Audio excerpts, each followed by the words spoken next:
Before we begin, viewer discretion is strongly advised. The following is for educational and entertainment purposes. Only this is the verbatim federal courtroom testimony of the Sean Diddy. Nobody thought he would show up. The court had already heard from Cassie, Will Smith, Monique, and others. But when Ice Cube walked through those courtroom doors, everything changed. A man who built his success by never giving up now stood face to face with the system he once tried to avoid. And today, he walks straight through it. Cube wasn't there to be famous. He wasn't there for newspaper stories. He was there to tell the truth. And what he brought with him, papers, voice recordings, names, and connections, made the entire courtroom freeze. This wasn't just about Diddy anymore. This was about the music business, an underground system of control, manipulation, and taking advantage of people, all backed by the very people we've been told to look up to. The stories about Jamie Foxx, Oprah Winfrey, Quincy Jones, and others now had someone willing to speak up, and that person was Ice Cube. It was supposed to be just another normal day in court. The cameras outside the courthouse were busy. Reporters looked through paperwork. Diddy's lawyers fixed their ties, pretending to be calm, while everything quietly fell apart around them. But then the doors opened, and in walked Ice Cube. No group of people with him, no press statement, just Cube holding a manila folder, eyes looking straight ahead, walking through the room like a man who'd been waiting years for this moment. People started whispering right away. Some of the jury members sat up straight. Even the judge leaned back in his chair like he wasn't sure what was about to happen. Diddy didn't even look up at first, but when he finally did, all the color left his face. "I wasn't called," Cube said. "I asked to speak." The judge nodded. There was something about his voice, steady, heavy. It didn't sound practiced. It sounded like testimony that had been building up under the surface of hip-hop for 30 years. And the first thing he said, "Some of y'all didn't realize I'm not part of the club, and that's what made them mad." The courtroom went completely silent. Cube didn't speak as a rapper. He didn't speak as an actor. He spoke as a man who'd survived the system, watched others fall into it, and finally decided to rip the cover off the entire thing. He started with the club, the one nobody names but everybody knows. The insiders, the gatekeepers, the ones who smile on camera and control everything behind the curtain. "They don't want you in because they like you," Cube said. "They want you in so they can control you. And when you say no, that's when it starts." He looked toward Diddy, who was now clearly shaken. "That's when they start with the whispers, the canceled meetings, the bad press, the fake scandals, the phone calls you don't even hear them make." The courtroom hung on every word. Cube said he'd seen it happen over and over. Good people, real artists, brought in, offered a taste of the kingdom, and then told to bow down. They want you to sign the paper. They want you to play the part. And if you don't, they make sure you don't work again. And he made it clear. Diddy wasn't just in the club. He was running it. He stopped. The judge asked if he needed a break. Ice Cube shook his head. He turned back to the jury. "You want to know why I'm here?" he said. "Because they tried to break a man I respect, Jamie Foxx." "You," could hear the reporter's pen stop. Every eye in the courtroom turned. Cube said it started the way it always does, with fake friendship, the open invitations, the parties, the phone calls from people you never thought would have your number. Jamie was rising talent, undeniable energy, unmatched. And that's when they circled around him. "First it's compliments," Cube said. "Then it's favors. Then it's control." He told the jury that Jamie Foxx told him more than once, quietly, carefully, fearfully, what was happening. "They bring you in like family, and if you play along, they call you brilliant. But if you don't," he let the silence answer. Cube talked about the famous basketball parties, the no phones rule, the black SUVs, the strange guests. "It wasn't just basketball," he said. "It was a test. They wanted to see who you'd obey, who you'd question, and who you'd protect." He said, "Jamie played it cool, laughed it off, stayed polite, but he never fully gave in. And that's when the rumors started. Suddenly he's too difficult. Suddenly his health becomes a question. Suddenly he's missing from headlines but showing up in gossip blogs." Cube said the 2023 medical emergency wasn't a coincidence. That was punishment. That was a warning shot dressed up as a health problem. He said Diddy's circle didn't just throw parties. They built collections, cameras, footage, moments you didn't know were being recorded. And once they had it, they kept it, and they used it. Cube told the jury that Jamie had once called called him after a Diddy event. He didn't go into detail, but he said Foxx was shaken. He said, "Cube, I can't talk about it, but I can't unsee it either." If the courtroom wasn't shocked before, they were now, because the next name out of Cube's mouth was Oprah. "It wasn't just Puff," he said. "There's layers to this." He explained that during the height of Jamie's rise, right after Ray,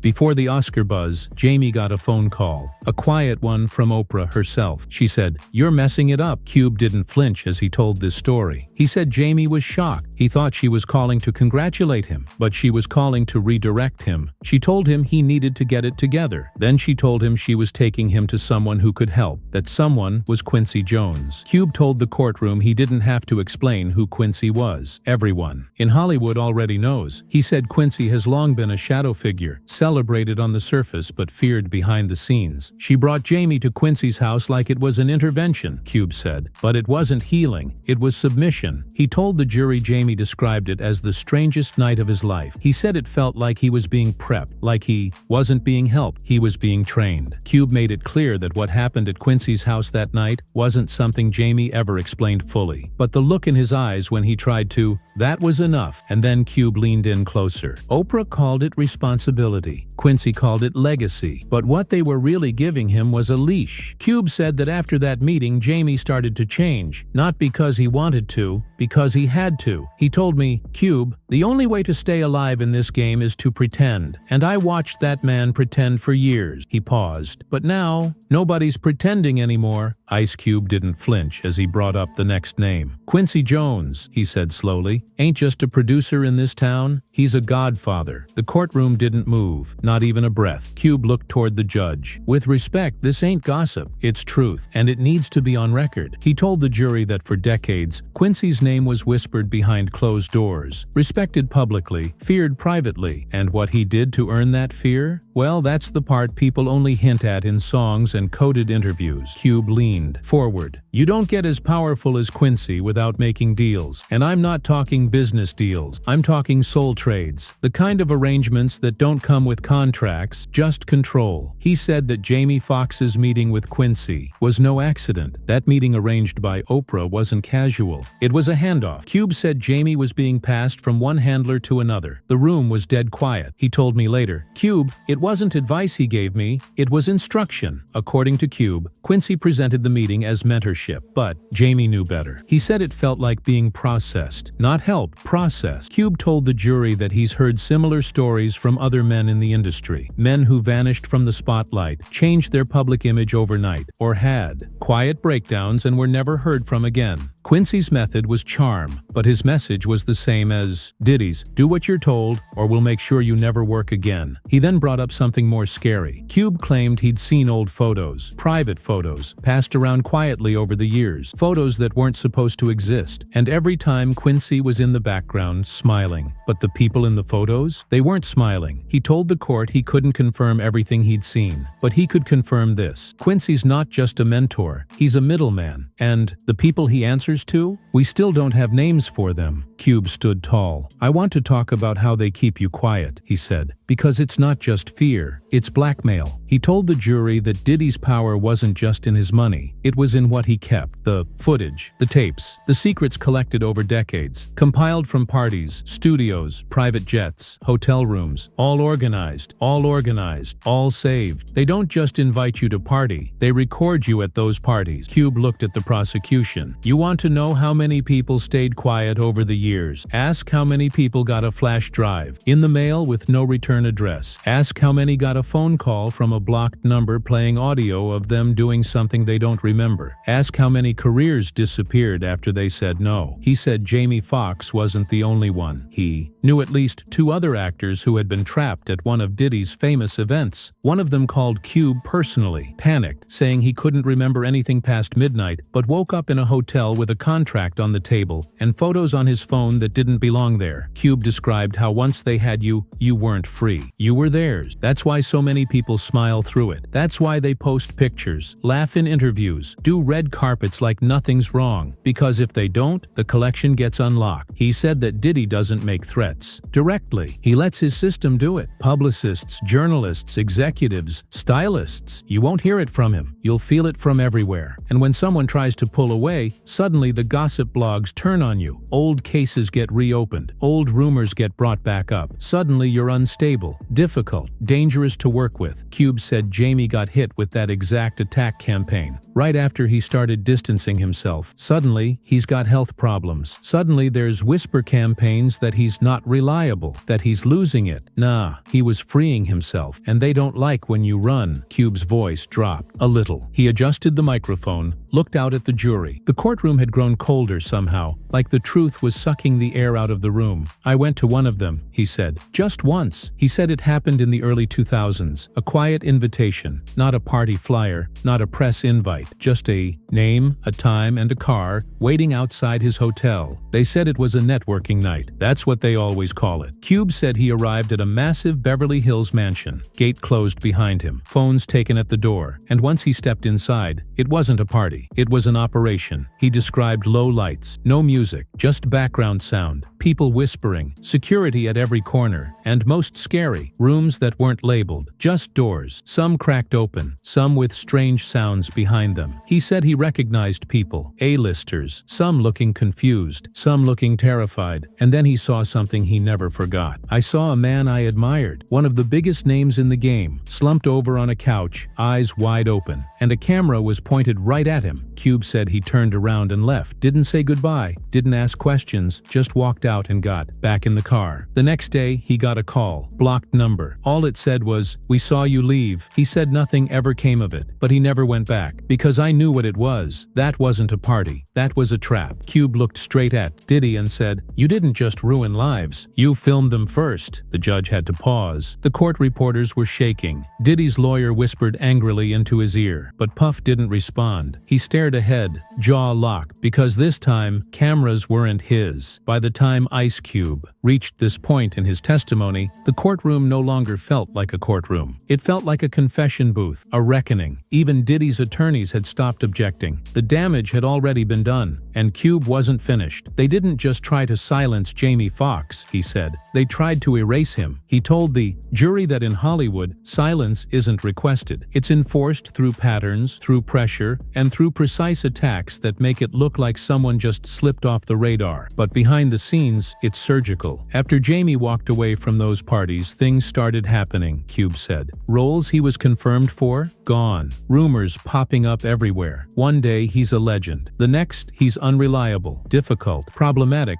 Cube paused. Let that word hang. They use that one a lot. Problematic. It's code for, he said no. He pulled out a document, a calendar of meetings and bookings for Jamie between 2019 and 2021. The jury looked confused until Cube highlighted a series of cancellations, back to back to back, all tied to executives with direct connections to Bad Boy, Revolt TV, or one of Diddy's satellite companies. Coincidence? Not a chance. He described how Jamie's Netflix projects were pushed, how scripts he was set to produce were suddenly stuck in legal issues, how collaborators he'd worked with for years suddenly stopped answering, and then came the health scare, Cube said quietly. He looked down for a moment, then continued. You really think that was natural? That a man like Jamie in peak shape just collapses during filming? That it happens right after he started making noise about what he saw? Cube didn't accuse, he implied. But the weight behind his words made it clear what he believed. I don't know what happened in that hospital, he said. But I know fear, and I know payback. And that wasn't just a medical incident. That was a message. Cube claimed Jamie was being punished not just for what he said, but for what he refused to be. A puppet, a mouthpiece, a tool. He said Jamie was offered multiple chances to come back into the fold. They offered him roles. They offered him press. Redemption. All he had to do was smile, shake hands, and act like nothing happened. But Jamie refused. That's when they tried to replace him. That's when the clone rumors started. That's when people started asking if he was even alive. That's what they do. They take you apart piece by piece until even your fans don't know what's real. Cube's voice dropped again. That's how they keep their power. Not with fear, but with erasure. "There's something y'all need to understand," Cube said as the jury leaned forward. "This ain't about music. It's not even about parties. It's about culture engineering." He looked around the courtroom, locking eyes with the prosecution. "They don't just control what you hear. They control what you believe, what you fear, what you become." Cube explained that Hollywood, at least the version run by the club, is a machine. A system designed to weaponize identity, trauma, and rebellion, and sell it back to the people as entertainment. "You think it's all freedom, all expression? Nah, it's scripted. Every album they push, every movie they fund, it's by design." He paused, then dropped the line that sent ripples through the room. "The same people who push prison music own the prisons." That quote, Cube explained, was one of the things Tupac tried to warn the world about before he was silenced, before he became too political, before he started talking about who really runs the industry. Cube said that Diddy wasn't just a bad actor. He was a conduit, a chosen face, handpicked to glamorize the very lifestyle that destroys people. And anyone who didn't follow suit, they got no airtime, no marketing budget, no label support. You rap about building something, you get shelved. You talk about healing, you get labeled corny. Cube even alleged that artists with spiritual or anti-industry messages had their studios raided, their hard drives hacked, and their accounts frozen. The club didn't just want you entertaining, they wanted you obedient. He connected it back to Diddy's parties, said they were more than indulgent playgrounds. They were testing rooms, places where artists were tested on camera, and if you played along, you were protected. But if you stepped out of line, you got framed or disappeared. He referenced a known singer who once refused to sign with Bad Boy after a party invitation. Within months, she was painted as unstable, dropped from her label, and quietly written out of every award show. You think that was her just being erratic? Nah, punishment. Cube looked back at the jury and said what nobody else had dared to say so far in the trial. "Y'all sitting here trying to figure out what Diddy did, but the question you need to ask is, how many people helped him do it?" And in that moment, the trial stopped being about Diddy alone. It became a mirror. The judge asked if he wanted to give closing words. Cube nodded. He stepped away from the stand, walked to the center of the courtroom, and stared directly at Diddy. "You built a kingdom out of other people's silence," he said. "You called it success, but it was slavery." Diddy didn't move. He was pale, eyes locked. Cube continued, "You didn't just throw parties, you created prisons, emotional ones, psychological ones, and you filled them with people who thought they were being celebrated but were really being captured." He turned toward the gallery. "To every artist watching this, to every kid dreaming of making it in music or film, ask yourself, who's standing at the door of that dream? Who's holding the key? And what do they expect from you before they'll let you in?" He took a breath. "I stayed quiet for a long time because I thought I had to, because I thought staying quiet made me safe. But you know what staying quiet does?" He turned back toward the jury. "It makes you a collaborator." He opened the folder he brought in, removed a photograph. "This was me in 1991, bright-eyed, believing I could change the game, that I could make art without losing my soul." He held up the photo, then slowly tore it in half. "That version of me didn't survive. But this version, the one who came here today, he ain't afraid of none of you anymore." He walked back to the stand, placed the folder down, and looked at the judge. "I don't know what you'll do with all this, but now you know. You all know." He faced Diddy one last time. "And you